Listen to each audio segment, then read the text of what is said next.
21, 22, 23, 24, 25. இவன் உண்டியல் கேஸை என்றான்னு நினச்சிங்களா? அது இல்லைங்க. நான் ஒரு ஏழை விவசாயி. எனக்கு கலப்பை கிடையாது. நானும் இரவல் வாங்கி தான் நான் உழுதுகிட்டு இருக்கேன். அந்த கலப்பை வாங்கணும்.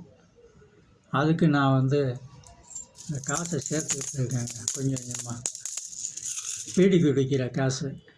அந்த காசை மிச்சம் வச்சு ஏதோ என்னால் முடிஞ்ச வரைக்கும் கொஞ்சம் கொஞ்சமாக சிக்கனம் பண்ணி இந்த காசை சேர்த்து வச்சிட்ருக்கேன்.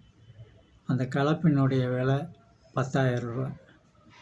செகண்டில் வாங்கினா அது ஒரு 8,000 ரூபாய்க்கு தரேன்னு இருக்காங்க ஒருத்தர். அதை வாங்கிறதுக்கு தான் நான் காசு சேர்த்து வச்சுருக்கேன்.